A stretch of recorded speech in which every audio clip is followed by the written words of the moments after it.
Tere taas, teadasimuline raketisõber, kes sa oled järjekordselt leidnud oma tee Rakett 69 veebisaadete juurde. Täna räägime sellest, kuidas vaadata 3D pilti. Aga kuidas vaadatakse siis 3D pilti? Mõnikord on kasutusel sellised 3D ekraanid, mille sa paned oma silmad ette ja sa näedki 3D pilti. Aga kuidas need töötavad? 3D peakomplektid töötavad nii, et sinu vasakule silmale näidatakse ühte pilti ja paremale silmale teistsugust pilti. Sinu aju aga võtab need kaks pilti ja paneb need kokku üheks, mis moodustabki sinu peas ruumilise kujutise. Ka meil on kaks pilti, üks mõeldud paremale ja teine mõeldud vasakule silmale. Ülesande eesmärgiks on oma silmadele näidata neid pilte niimoodi, et need sulanduksid ajus kokku üheks pildiks ning siin samas peas pannaksegi need kaks pilti kokku üheks kolmemõõtmeliseks tervikuks. Ning siis on juba üpriski lihtne aru saada, mis objektid on lähemal, mis kaugemal, mis objektid on madalamad ja mis kõrgemad. Ning see ongi see viis, kuidas seda ülesannet tuleks lahendada. Kuidas näidata ühte pilti ühele ja teist teisele silmale? Selle jaoks kasutame me peegleid.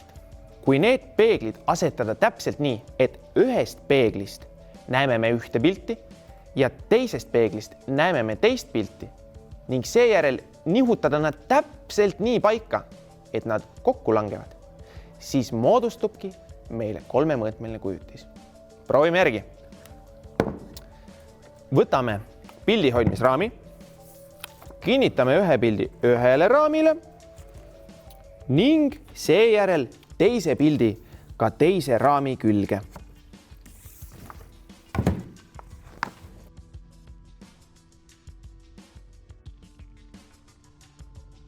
Kui mõlemad pildid on raamidele kinnitatud, asetame nad üksteisega vastakuti ning siia vahele need samad peeglid.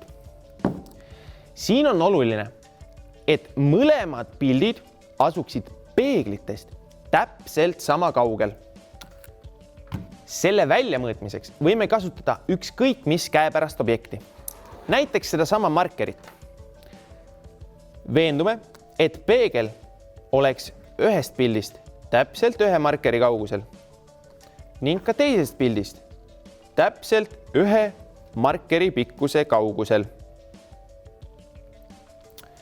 Nüüd tuleb ajada nad veel samale joonele ning kui pildid on paralleelsed, siis saamegi siit peeglist jälgida kolmemõõtmelist pilti.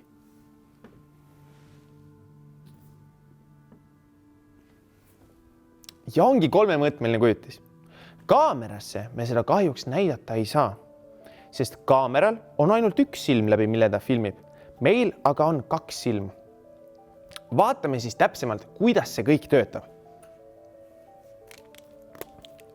Siin on vaataja silm ning siin on peegel. Vaataja näeb peeglist seda pilti, mis asub külje peal.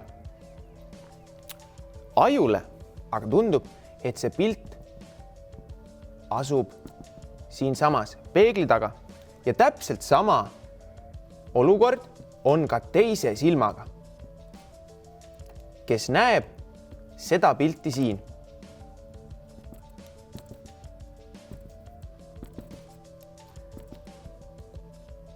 Need kujutised aga, mis aju sisse tekivad, ühtivad siin peegli taga ning siia taha tekibki meile kolmemõõtmeline kujutis.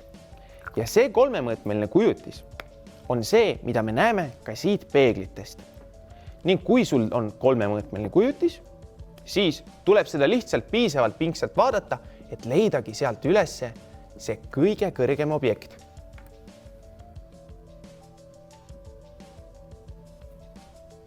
Pildi keskel on üks korsten, mis kohe eriti torkab silma ning eristub teistest majadest.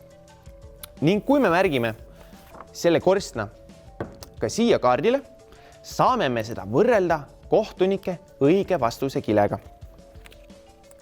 Tõmbame ringi ümber korstna ning võtame kohtunike õige vastuse kile.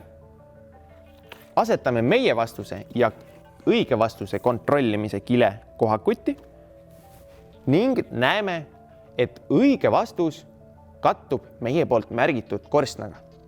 Ja nii olemegi leidnud maastiku kõige kõrgema ehitise.